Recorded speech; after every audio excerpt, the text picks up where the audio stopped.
자, 여러분, 저 32강 수업을 시작합시다. 96페이지 1번부터입니다. 자, 오늘도 여러분과 함께 32강 수업에 참여하게 돼서 저도 영광입니다. 우리가 즐거운 마음으로 다시 32강 수업에 우리 적극 한번 참여해 봅시다. 자, 그러면은 32강 수업을 시작하겠습니다. 1번 해수에서 순도 높은 금속으로 채취 가능하며 비중이 알루미늄의 약 3분의 2인 금속은 해놨습니다. 알루미늄 2.74거든요. 2.7이거든요. 그래서 마그네슘은 1.74입니다. 여기 한 3분의 2 정도 됩니다.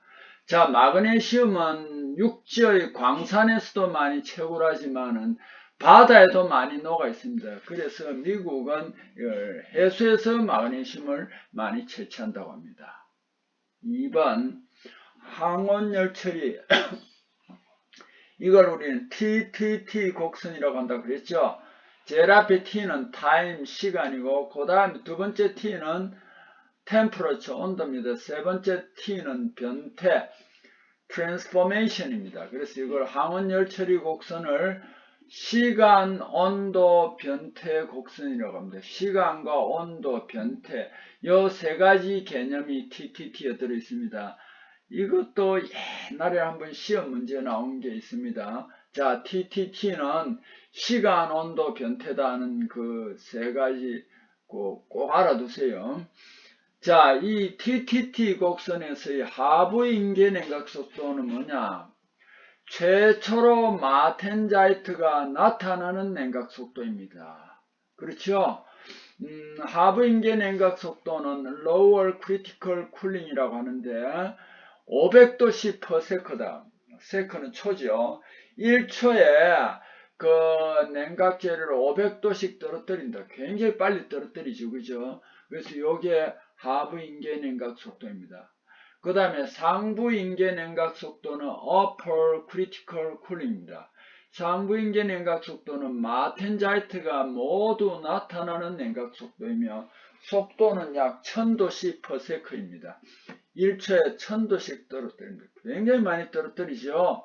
그래서 요거는 모든 그 오스테나이트 조직이 모두 마텐자이트로 변태하는 것을 상부 인계 냉각 속도라고 한다.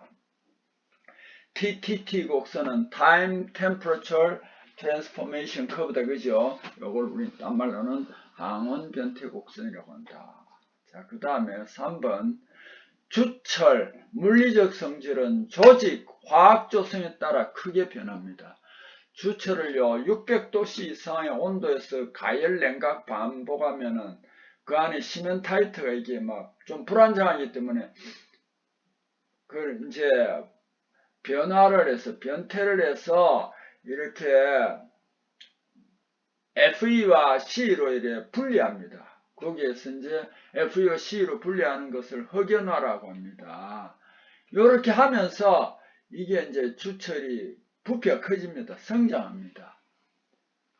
그 다음에 균열 가열로 발생하는 건 아닙니다. 균열하여 가열하면 발생하지 않습니다.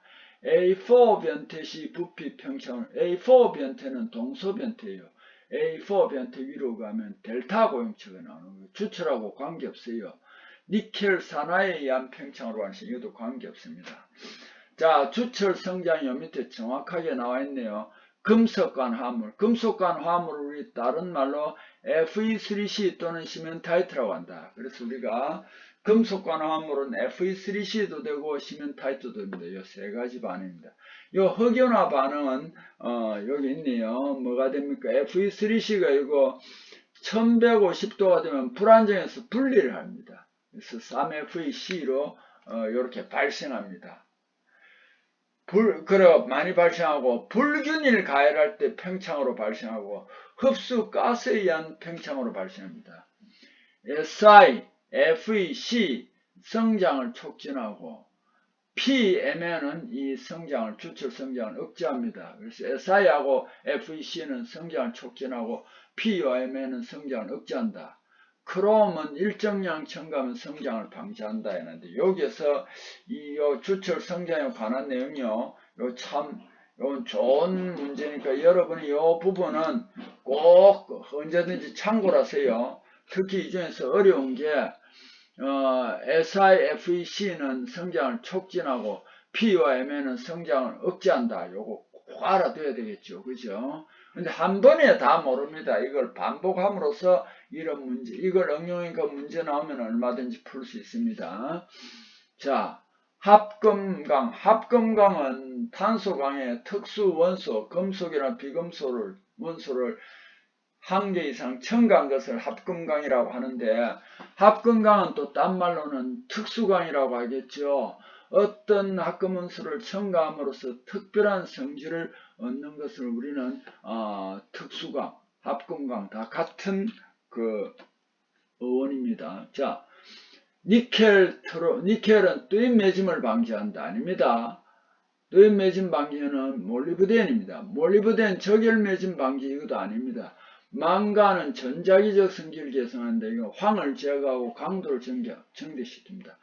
텅스텐은 고온 강도, 이게 텅스텐이 농도도 굉장히 높고 비중이 높습니다. 그래서 이거는 고온 강도하고 경도를 증대시킵니다. 자, 그럼 망간은 뭐냐면 꼭 알아두세요. 주철 흑연화를 방해합니다. 주철 흑연화를 방해합니다. 고온 결정립 성장을 억제합니다. 주조성 담금질 효과가 있습니다. 그 다음에 이건 뭐냐면 가장 좋은 게 황을 MnS로 석출시켜서 적열매짐, 고온취성을 방지해준다. 이런 역할을 합니다. 니켈은요, 스테인리스 강에 많이 사용합니다. 내식성 및 내산성 정대하여 스테인리스 강에 사용합니다.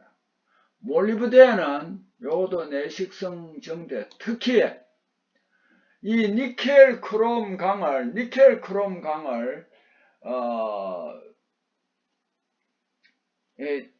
크롬을 탄소강에 넣어서 특수강, 합금강을 만들면은요, 이 원소들 자체가 담금질을 별로 하지 않아도 강도나 경도를 굉장히 높여줍니다. 그래서 경도가 너무 높으면 취성이 좀 생기겠죠. 그래서 여기서 니켈 크롬이 들어갔을 때 뜨임을 해줍니다. 근데 특이하게도 뜨임은 이게 이제 강도나 경도를 조금 낮추면서 인성, 질긴 성질, 강인성을 증대시켜 주는데, 그래서 이제 낮은 온도에서 가열하고 천천히 냉각하는데, 니켈 크롬강은 특이하게도 뜨임을 해도 강인성이 생기는 게 아니고 어떤 온도에서 뜨임 취성, 뜨임 매짐성이 발생해 버립니다. 그래서 그 온도를 피해줘야 되고, 그 다음에 또 적극적으로는 뭐냐 하면은 니켈 크롬강, 몰리브덴을 첨가하면은 그 뜨임 취성 온도를 피하지 않더라도 이게 뜨임 취성을 방지합니다. 담금질 깊이를 또 깊게 해 줍니다. 그래서 몰리브덴은요 그렇고, 그 다음에 크롬은 강도 경도를 증가합니다. 특히 크롬은요 탄화물 있죠. 크롬 탄화물을 형성해 굉장히 단단하게 해줍니다. 이 크롬도 내식성, 내열성, 내마모성을 형성합니다. 그래서 스테인리스 강에는 크롬이 어디든지 다 들어가요. 크롬이 진짜 주원소예요. 니켈은 값이 비싸기 때문에 소량 사용합니다. 자, 188 스테인리스 강 또 나오네요. 그래서 우리 스테인리스 강에는 크롬이 어디에든지 다 들어가는데, 그 중에서 특히 188 스테인리스 강은 18% 크롬이 들어가고 8% 니켈이 들어가는데요. 이 니켈이 비싸단 말이에요. 188 스테인리스 강은 어떻게 됐냐? 크롬 18%, 니켈 8%이 맞습니다. 스테인리스 강은 한자로 내식강이라고 그랬죠? 그 다음 내식성 유산 스테인리스 강이다. 맞습니다. 상자성체 스테인리스 강이다. 여기 아니고 188은 오스테나이트계입니다. 하여튼 오스테나이트라는 말이 들어가면 무조건 뭐가 되느냐? 비자성체입니다. 여기에 오스테나이트계 스테인리스 강도 있지만은 그 철탄소 평형 상태도에서도 감마 고용체 오스테나이트가 있죠. 그것도 비자성체가 됩니다. 이 188 스테인리스 강도 비자성체 스테인리스 강이다. 탈산, 이 탄소가 말이죠. 산소가 강을 제조할 때는 다른 걸 안 씁니다. 산소를 주입합니다. 그래서 고로에서 용선이 나오면 그 선철이라고 하니까 용선입니다. 그걸 바로 싣고 가서 전로에 담습니다. 그리고 다른 여론이 필요 없이 산소를 불어넣으면 이 산소가 들어가서 그 안에 있는 CSIMNPS를 필요한 양만큼 제어하고 전부 다 제거를 합니다. 그런데 여기에 CSIMNS가 많이 들어있어, MNPS가 많이 들어있을 때는 이걸 제거하려면 뭐가 많이 필요합니까? 산소가 많이 필요하죠. 근데 산소를 많이 쓰면은 결국 이 CSIMNPS는 제거할 수 있겠지만 역으로 이걸 제거하다 보니까 그 강에 또 산소가 남게 됩니다. 이 산소는요, 강에서도 비금속 개점으로서 안 좋은 역할을 합니다. 특히 산소가 구리도 이제 전기 분해하고 이렇게 하는데, 구리도요, 구리는 무조건 산소가 없는 게 제일 좋아요. 그래서 이 강에도 이제 강 제조할 때 산소를 불어넣어서 사용을 했는데, 결론적으로는 나중에 산소가 남아요. 그럼 또 이걸 어떻게 하느냐? 강제 만들고 이렇게 할 때는 다시 탈산제를 넣어서 산소를 제거해 줘야 된다. 이게 탈산입니다.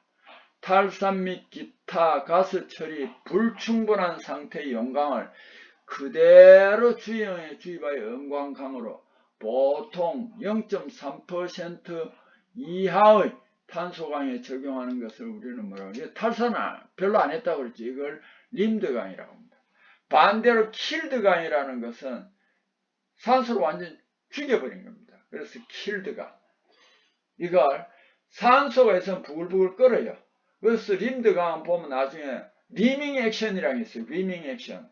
산소가 탄소와 반응에 부글부글 끓고 있어요. 이게 리밍 액션이라고 하는데, 킬드강은 완전히 산소를 제거해버렸으니까 이게 부글부글 끓는 게 진정이 됩니다. 그래서 킬드강은 영어에서는 킬드강, 킬드스틸, 죽이는 강이다 이렇게 무시무시하게 표현이 되었지만은 한자로서는 진정강이다. 산소를 줄이니까 진정이 되더라. 부글부글 끓는 게 진정이 되더라. 그래서 진정강이라고도 합니다. 세미킬드강은 반진정강입니다. 캡트강은 림드강이 너무 부글부글 끓으니까 이걸 위에 모자를 씌워가지고 이걸 좀 억제시켜주는 게 캡트강입니다. 자, 고탄소 크롬 베어링강의 탄소합니다. 고탄소가 들어간다고 했습니다. 이건 0.9에서 1.1%C다. 요것도 한 번에 모르더라도 요게 문제가 자주 나오니까 요걸 많이 반복해서 풀면 요것이 이제 여러분 눈에 익숙해집니다. 그러니까 그렇게 좀 알아주시기 바랍니다. 그 다음에 또 넘어가겠습니다. 97페이지입니다. 오스탬프링 또 나오네요. 오스탬프링 항원열 처리할 때 변수 조절 방법 아닌 것은 요거의 온도 중요하고 유지시간 중요하고 요거의 교반이 중요합니다. 욕조의 종류는 오스탬프링 항원열 처리 때 변수 조절 방법이 아니다. 요것도 몇 번 나왔습니다. 그 다음에 0.85%C 함유한 강에서 AR 대시는 여기에 또 친절하게 표시가 되어 있죠. 오스테나이트에서 마텐자이트가 되는 걸 AR 대시. 이 변태가 일어날 때 생성되는 조직은 마텐자이트다. AR 대시는 기름욕에서 온도 균일하게 유지하기 위해 필요한 마템프링 시간은 기름욕이 아니고 염욕에서 필요한 시간은 약 몇 배 정도가 되느냐면은 약 4배 내지 5배 정도 된다. 이것도 어떻게 하느냐? 이것도 여러분이 요 문제를 하면서 항원열체를 할 때 기름욕보다는 염욕에서 필요한 시간의 기름욕이 한 4배 내지 5배 걸린다라는 것을 알아두세요. 이 열처리에는 실질적으로 현장에서나 이렇게 실험이나 이렇게 해가지고 이제 측정한 게 여기에 나오기 때문에 여러분이 조금 어려움이 있어요. 이런 걸 반복하면 이런 건 얼마든지 풀 수 있다. 그리고 여러분이 이제 이렇게 한 5번쯤 읽었다면은 충분히요, 60문제 중에서 한 40문제 정도는 풀 수 있습니다. 그런데 반드시 어떤 데는 한 5문제에서 많게는 10문제 정도가 조금 우리가 적용하기가 조금 어려운 게 있어요. 그러나 그거 외에는 항상 어느 문제든지 상위에 몇 개는 어려움이 있어요. 근데 그걸 가지고 너무 멘붕이 되면 안 됩니다. 왜? 우리가 CBT 시험은 40문제, 제가 보건 데는 40문제를 맞는 게 굉장히 적정한 실력이 됩니다. 그래서 40문제는 이걸 5번 읽었다면 반드시 여러분 합격할 수 있습니다. 그런 희망을 가지고, 어려운 게 안 나온다, 모든 걸 다 한다, 그건 불가능합니다. 우리가 쳐도 다 못 맞춥니다. 왜냐하면 또 사람이 어떤 데는 기억이 왔다 또 까먹잖아요. 그죠? 온도나 이런 숫자 같은 거 까먹잖아요. 그러니까 이제 깜빡할 때도 있습니다. 그러니까 너무 긴장하거나 너무 완벽하게 다 맞아야 된다고 생각하면 안 됩니다. 자, 그 다음에 용융금속 중에서 가장 늦게 연구하여 불순물이 가장 많이 모이는 부분은 결정이 생기면, 결정들이 막 생기면 그 결정 경계가 생깁니다. 그걸 입계라고 합니다. 그래서 이 불순물이 결정 입계 부분에 많이 모입니다. 자, 그 다음에 5번 공구합금용 초경합금. 이 초경합금입니다.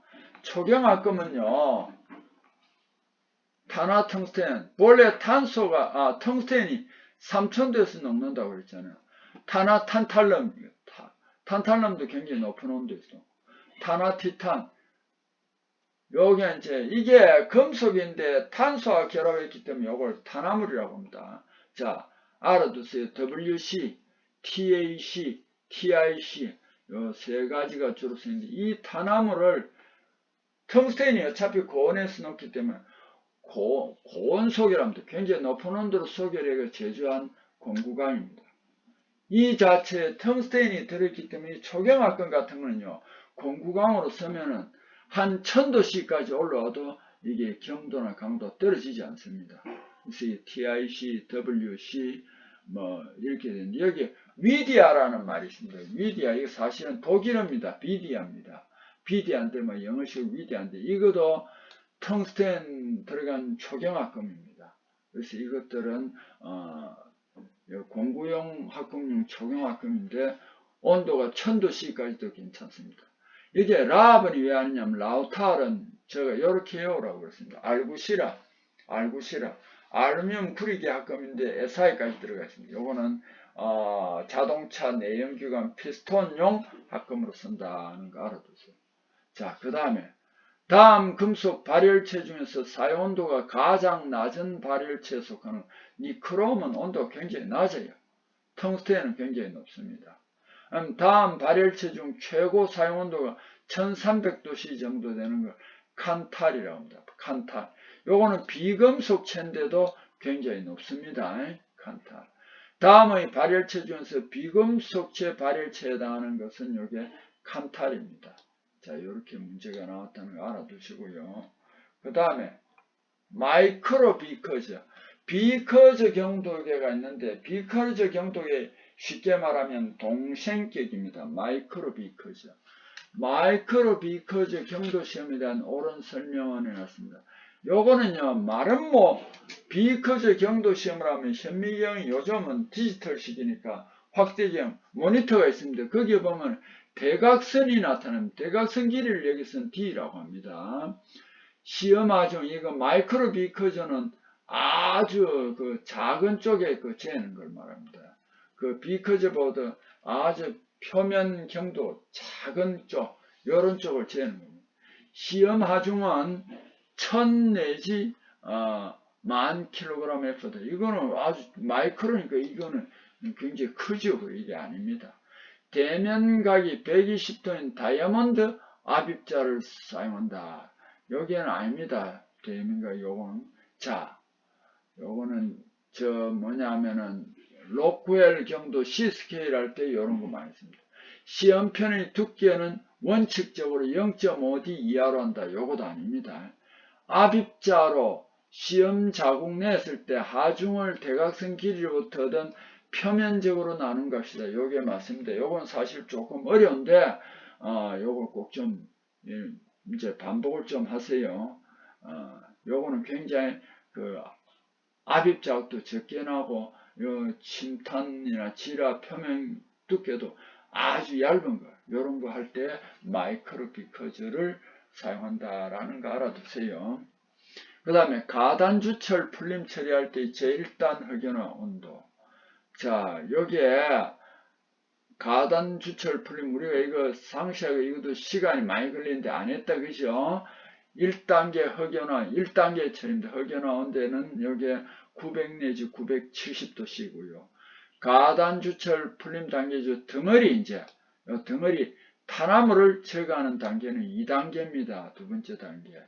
그럼 가단주철 처리 단계 중 철의 동소변태 영역을 지나 선행하는 단계는 3번째 단계입니다. 자, 요거 1단계, 2단계, 3단계 요 잘 나와 있으니까 우리가 구체적으로 가단주철에 대해서 뭐 별도로 시간을 1시간, 2시간 내서 공부를 한 게 아니니까 요 부분을 꼭 참조를 해 주시기 바랍니다.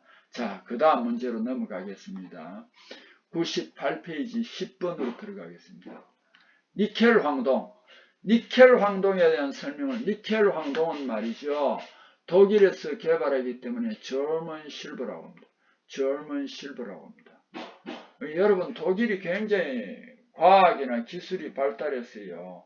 미국이 제일 먼저 원자탄 먼저 만들었죠. 그죠?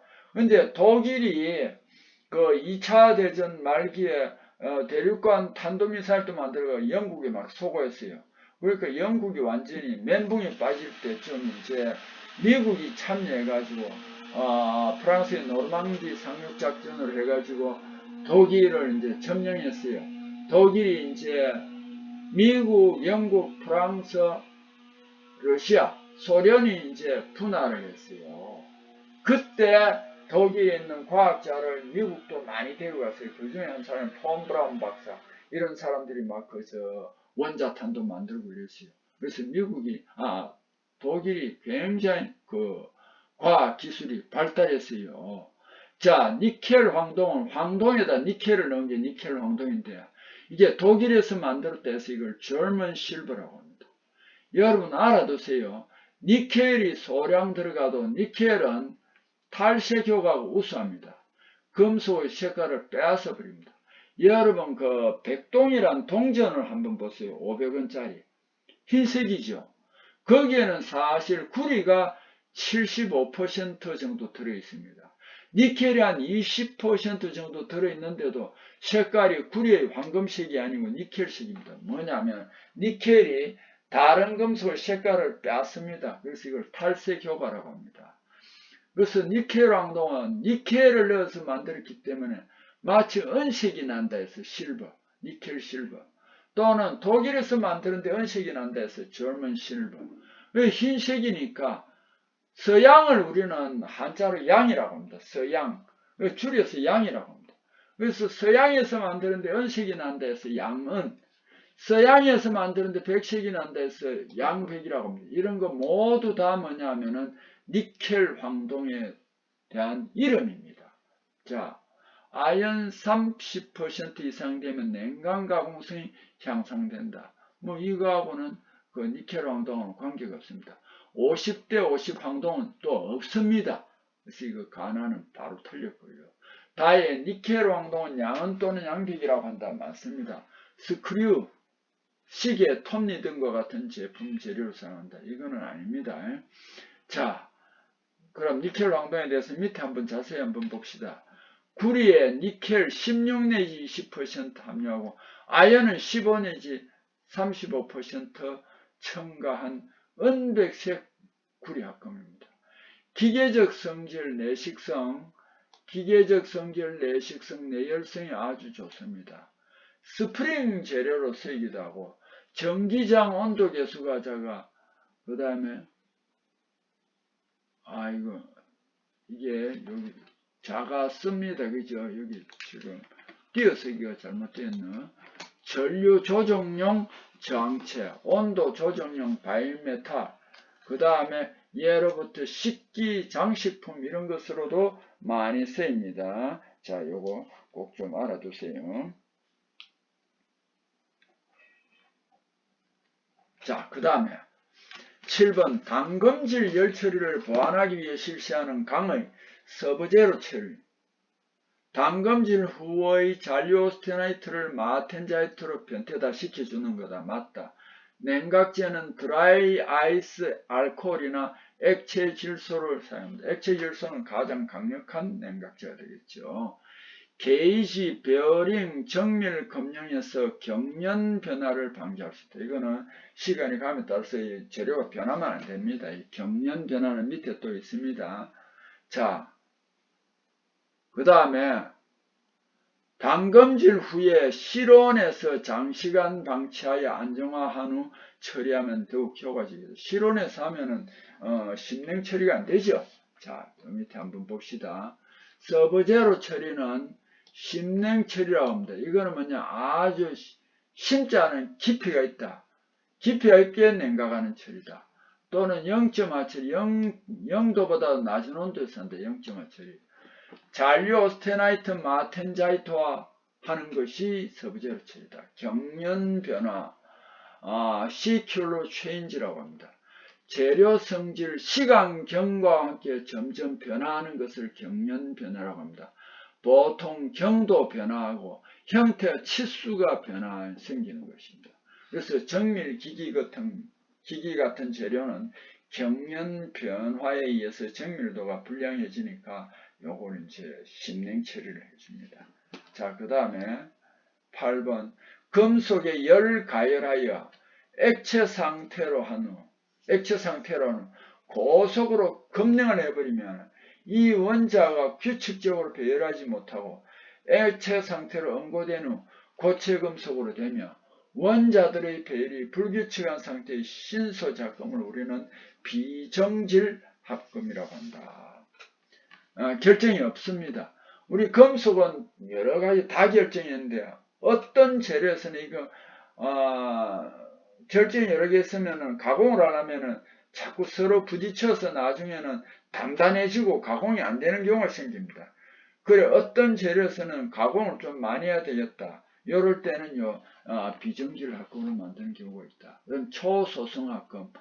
보통 금속에서 볼 수 없는 현저한 소성 변형 나타나는 합금입니다. 특히 자, 요 초소성 합금, 아연, 알루미늄, 구리 요 3원 합금입니다. 여기에서 이제 초소성 합금을 발견했습니다. 매우 무른 합금이라도 공정합금 분말 야금하여 가압 변형하면 종래 2배에서 30배 이상이나 변형하는 복잡한 모양의 제품을 만들 수 있는 것을 우리는 초소성 합금이라고 한다. 요거는 어디에서? 아연, 알루미늄, 구리에서 발견했다. 여기 참 그거 보니까 아연 요 다음에도 또 그게 하나 빠졌네요. 이렇게 돼야 되겠죠. 그죠? 요거. 자, 초소성 합금은 아연, 알루미늄, 여기에서 이제, 발견되었다 하는 거 알아두십시오. 형상기억 합금, 쉐입, 메모리, 엘로인데, 힘을 가해서 변형해도 본래 형성을 기억하고 있어 조금만 가열해도 본래 형성으로 복원하는 합금입니다. 실용화 합금에는 티타늄, 니켈기가 가장 대표적이고 구리, 아연, 알루미늄 합금. 구리, 아연은 그 위에 초소성 합금에도 있었죠. 요게 또 대표적이다. 이거 뭐냐면 제가 자동문이라고 그랬잖아요. 이 재료를 본래는 오스테나이트 조직인데 이게 이제 억지로 이제 가공하거나 냉각을 해가지고 마텐자이트가 됐다. 이게 마텐자이트는 온도가 낮다, 그죠? 근데 여기에 사람 체온이 자동문에 떡 가면은 열이 가해지면 마텐자이트가 본래 열을 받아가지고 오스테나이트 구역으로 돌아갑니다. 본래 조직으로 돌아갑니다. 그래서 문이 열립니다. 문이 열리고 사람이 또 지나가 버리고 나면은 온도가 떨어지죠. 그럼 이게 또 모상인 오스테나이트 있던 마틴자에다 다시 이제 또 이제 본래 자리로 돌아가면서 문이 닫힙니다. 이런 것이 형상 기억할 겁니다. 재진이라고 했습니다. 재진, 요거는 진동제거입니다. 재진은 진동제거인데 여러분 재진도 있지만 재진을 딴 말로는 뭐라도 하냐면 방진이라고 한다. 진동을 방지한다 하는 요것도 같은 말입니다. 재진학금이나 방진학금이나 같은 말이다. 우리가 영어에서 상당히 어려움 겪지 마세요. 재진학금은 뭐냐면 감수능이 크다. 본래 소리라든지 진동이라든지 이런 게 빨리 줄어든다. 이걸 감수능이 크다라고 합니다. 잠수함, 스크루, 차감기, 드릴 등 드릴 같으면 굉장히 시끄럽잖아요. 바위에 차감기 트르르 하잖아요. 그죠? 그거 좀 줄면은 좋겠죠. 진동을 조금 많이 줄이는 거. 재진학금, 진동, 재진학금, 방진학금입니다. 아변, 구상, 흑연, 주철이 등이 많이 이용된다는 거 알아두세요. 그 다음 9번 오스테나이트형입니다. 18.8 스테인레스강 오스테나이트형입니다. 18.8 스테인레스강 입계 부식 방지. 입계 18.8 스테인레스는 다 좋은데 입계 결정 입계에서 부식이 간혹 생깁니다. 그리고 요거 니켈 값이 비싸다는 겁니다. 탄소 함유량을 좀 낮춰줘야 됩니다. 0.03% 이하로. 그 다음에 쇼트 피닝을 실시하고 고니켈 제로선. 쇼트 피닝이라 이 말은 그 주철 알갱이 같은 거 고속으로 때려가지고 이걸 없앤다면 말도 안 됩니다. 고온으로 가열해서 크롬의 탄화물을 고용시키는 검증한다. 맞습니다. 크롬 탄화물 습출을 막기 위해 티타늄, 니오비움 등을 첨가합니다. 맞습니다. 쇼트 피닝 거 또 나와 있네요. 표면 경화법으로 입계 부식 방지와 관계가 없습니다. 자, 이렇게 해서 32강 수업을 또 여기에서 마치겠습니다. 여러분 수고했습니다.